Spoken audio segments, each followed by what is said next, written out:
അമൃത് Veni hair elixir presents daily news സായാഹ്ന വാർത്തകൾ powered by Pulimoottil silks KSFE. ഈ ആണുങ്ങൾക്ക് മാത്രം എന്താ ഇത്ര അധികം നെറ്റ് കെയറിലും ഹെയർ ലോസ് ഒക്കെ ഉണ്ടാവണേ? ആണുങ്ങളുടെ ഹെയർ ലോസിന്റെ മേജർ റീസൺസ് തന്നെ ഡിഫറെന്റ് ആണ്. സ്കാൽപ്പിലുള്ള 5-alpha റിഡക്ടേസ് എന്ന എൻസൈം നിങ്ങളുടെ ഹോർമോണുമായി ചേർന്ന് ഹെയർ ഫോളിക്കിൾസിനെ ചുരുക്കുന്നു. Amrut Veni hair elixir for men use ചെയ്യൂ. പുരുഷന്മാർക്ക് വേണ്ടി ബയോടെക്നോളജി പ്രകാരം പ്രത്യേകം ഡെവലപ്പ് ചെയ്തത്. നമസ്കാരം, ഞാൻ പ്രവീജ വിനീത്. ഡെയിലി ന്യൂസിന്റെ സായാഹ്ന വാർത്തകളിലേക്ക് സ്വാഗതം. ഇന്ന് നവംബർ 20 ബുധനാഴ്ച. പാലക്കാട് ഉപതെരഞ്ഞെടുപ്പിൽ പോളിംഗ് മന്ദഗതിയിലെന്ന് റിപ്പോർട്ട്. ഉച്ചയ്ക്ക് 1:30 വരെ 41.07% പോളിംഗ് രേഖപ്പെടുത്തിയത്. പ്രചാരണത്തിലെ ആവേശം ബൂത്തുകളിൽ കാണുന്നില്ലെന്നാണ് റിപ്പോർട്ട്. EVM തകരാറുകളാണ് പോളിംഗിലെ മെല്ലെപ്പോക്കിന് കാരണമെന്നും റിപ്പോർട്ടുകളുണ്ട്. ഉച്ചയ്ക്ക് ശേഷം പോളിംഗ് ശതമാനം കൂടുമെന്നും മുന്നണികൾ.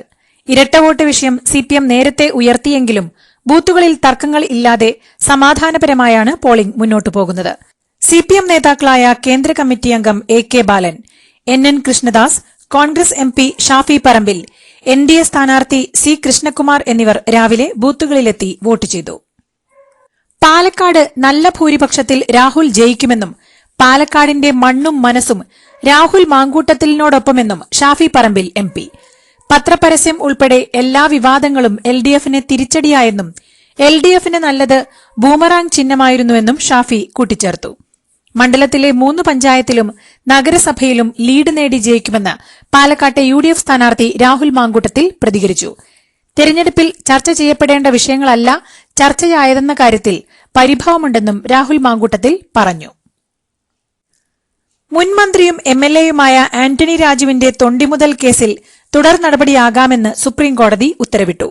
കോടതിയുടെ പരിഗണനയിലുണ്ടായിരുന്ന തൊണ്ടിമുതലിൽ കൃത്രിമം കാണിച്ച് പ്രതിയെ അന്ന് അഡ്വക്കേറ്റായിരുന്ന ആന്റണി രാജു രക്ഷപ്പെടുത്തിയെന്ന കേസിലാണ് കോടതി ഉത്തരവ്.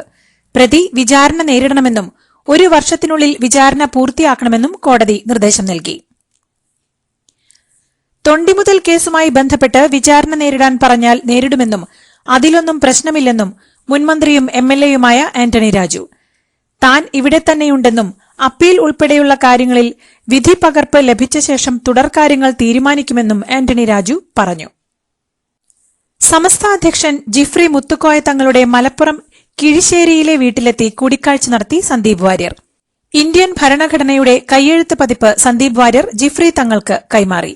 നമ്മുടെ നാട്ടിൽ വിദ്യാഭ്യാസ രംഗത്തും ആത്മീയ രംഗത്തും സൂര്യ തേജസ്സായി നിൽക്കുന്ന പ്രസ്ഥാനമാണ് സമസ്തയെന്ന് കൂടിക്കാഴ്ചയ്ക്ക് ശേഷം സന്ദീപ് വാര്യർ പറഞ്ഞു. സമസ്തയുടെ സംഭാവനകൾ കേരളത്തിന്റെ ചരിത്രത്തിൽ സുവർണലിപികളിൽ രേഖപ്പെടുത്തേണ്ടതാണെന്നും അതുകൊണ്ടാണ് ആ ഒരു ആദരവ് കൂടി ഇവിടെ എത്തി നൽകിയതെന്നും സന്ദീപ് കൂട്ടിച്ചേർത്തു. പാലക്കാട് ഉപതെരഞ്ഞെടുപ്പിൽ രാഹുൽ മാങ്കൂട്ടത്തിൽ വമ്പിച്ച ഭൂരിപക്ഷത്തോടെ വിജയിക്കുമെന്ന് കോൺഗ്രസ് നേതാവ് രമേശ് ചെന്നിത്തല. CPMനോട് സഹതാപമാണെന്നും CPM വർഗീയ കോമരങ്ങളെപ്പോലെ പ്രവർത്തിക്കുകയാണെന്നും അദ്ദേഹം പറഞ്ഞു. വർഗീയത ആളിക്കത്തിച്ച് തെരഞ്ഞെടുപ്പിൽ ജയിക്കാം എന്ന് കരുതേണ്ടെന്നും ജനങ്ങൾ പരാജയപ്പെടുത്തുമെന്നും ചെന്നിത്തല കൂട്ടിച്ചേർത്തു. പാലക്കാട്ടെ CPM പത്രപരസ്യം BJPയെ ജയിപ്പിക്കാനാണെന്നും ഒരാൾ BJP വിട്ട് കോൺഗ്രസിൽ പോയതിനെ CPM എന്തിനാണ് കരയുന്നതെന്നും PK കുഞ്ഞാലിക്കുട്ടി. സന്ദീപ് വാര്യർക്കെതിരെ പത്രത്തിൽ കൊടുത്തത് വർഗീയ പരസ്യമാണ്. ന്യൂനപക്ഷങ്ങൾ നടത്തുന്ന പത്രങ്ങളിൽ മാത്രമാണ് പരസ്യം നൽകിയതെന്നും കുഞ്ഞാലിക്കുട്ടി പറഞ്ഞു. BJP വിട്ട് കോൺഗ്രസിലേക്ക് പോയ സന്ദീപ് വാര്യരെ ക്രിസ്റ്റൽ ക്ലിയർ എന്ന് വിശേഷിപ്പിച്ചിരുന്നുവെന്ന ആക്ഷേപം തള്ളി CPM നേതാവ് AK ബാലൻ. ക്രിസ്റ്റൽ ക്ലിയർ എന്ന് പറഞ്ഞത് സരിനുമായി ബന്ധപ്പെട്ട ചോദ്യത്തിനുള്ള മറുപടിയായിരുന്നുവെന്നും അത് സന്ദീപ് വാര്യരെ ഉദ്ദേശിച്ച് ആയിരുന്നില്ല എന്നും അദ്ദേഹം വ്യക്തമാക്കി. വിഷലിപ്തമായ കാര്യങ്ങൾ മതന്യൂനപക്ഷങ്ങൾക്കെതിരെ പറഞ്ഞ ആളാണ് സന്ദീപെന്നും അറേബ്യയിലെ എല്ലാ സുഗന്ധദ്രവ്യം കൊണ്ടും അത് ഇല്ലാതാക്കാൻ കഴിയില്ലെന്നും ബാലൻ പറഞ്ഞു. സന്ദീപ് വാര്യരുടെ ഭൂമി കൈമാറ്റം അമ്മ ജീവിച്ചിരുന്ന കാലത്തുള്ള കാര്യമാണെന്ന് K മുരളീധരൻ. അദ്ദേഹമായിട്ട് എഴുതിക്കൊടുത്തതല്ലെന്ന് പറഞ്ഞുവെന്നും 1 വർഷത്തിനുള്ളിൽ RSS ഭൂമി ഏറ്റെടുത്തില്ലെങ്കിൽ പൊതുനന്മയ്ക്കായി ഭൂമി വിട്ടുനൽകുമെന്ന് സന്ദീപ് കഴിഞ്ഞ ദിവസം വ്യക്തമാക്കിയിട്ടുണ്ടെന്നും മുരളീധരൻ കൂട്ടിച്ചേർത്തു.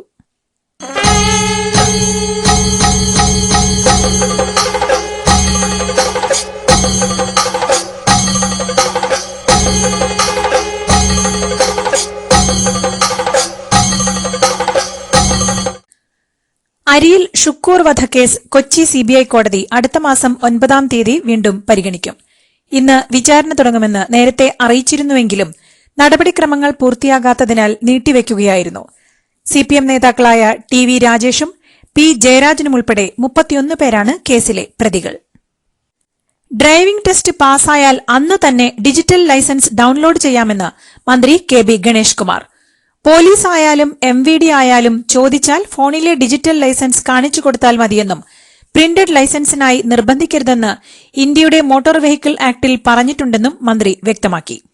ഡിജിറ്റൽ ലൈസൻസിന് 200 രൂപ സർവീസ് ചാർജ് ഏർപ്പെടുത്തിയെന്ന വ്യാജ പ്രചാരണം അടുത്തകാലത്തുണ്ടായി എന്നും അങ്ങനെയൊരു ദ്രോഹം സർക്കാർ ചെയ്യില്ലെന്നും മന്ത്രി പറഞ്ഞു. കൊച്ചിൻ ദേവസ്വം ബോർഡ് പ്രസിഡന്റ് ഔറംഗസേബ് നയമാണ് പിന്തുടരുന്നതെന്ന് BJP നേതാവ് അഡ്വക്കേറ്റ് ബി ഗോപാലകൃഷ്ണൻ. ക്ഷേത്രവിരുദ്ധ നിലപാടാണ് അദ്ദേഹം പിന്തുടരുന്നതെന്നും ഹൈക്കോടതിയിൽ പൂരവുമായി ബന്ധപ്പെട്ട് കൊച്ചിൻ ദേവസ്വം ബോർഡ് നൽകിയ സത്യവാങ്മൂലം രാഷ്ട്രീയ പ്രേരിതമാണെന്നും അദ്ദേഹം പറഞ്ഞു. ഇടതുപക്ഷത്തിന്റെ നാവായാണ് കൊച്ചിൻ ദേവസ്വം ബോർഡ് പ്രവർത്തിക്കുന്നതെന്നും പൂരം അലങ്കോലമാക്കിയത് കൊച്ചിൻ ദേവസ്വവും ഇടതുപക്ഷവും ചേർന്നാണെന്നും അദ്ദേഹം കൂട്ടിച്ചേർത്തു.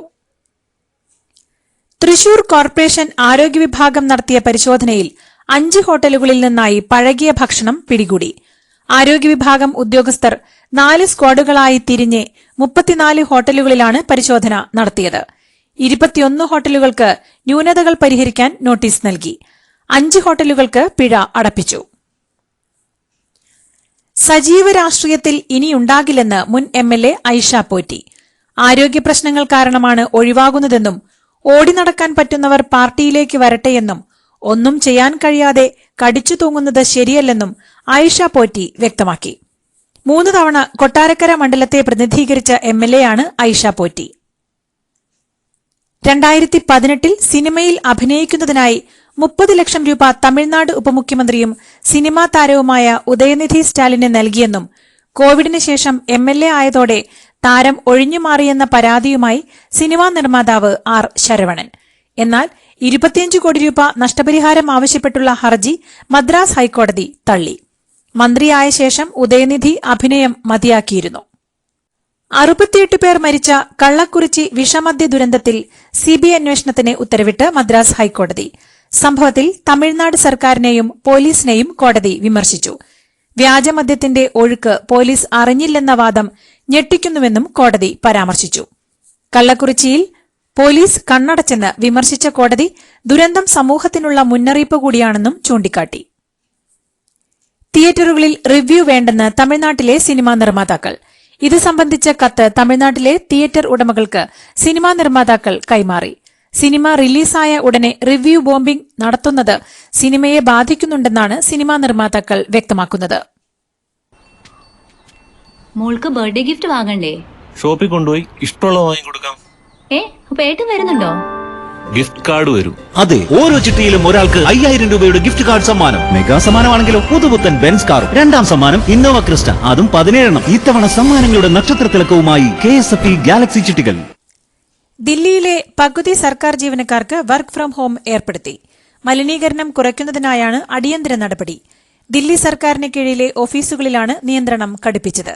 മലിനീകരണ തോത് കുത്തനെ ഉയർന്ന സാഹചര്യത്തിൽ ഇന്ന് വീണ്ടും അടിയന്തര യോഗം ചേരുമെന്നും മന്ത്രി ഗോപാൽ റായ് വ്യക്തമാക്കി.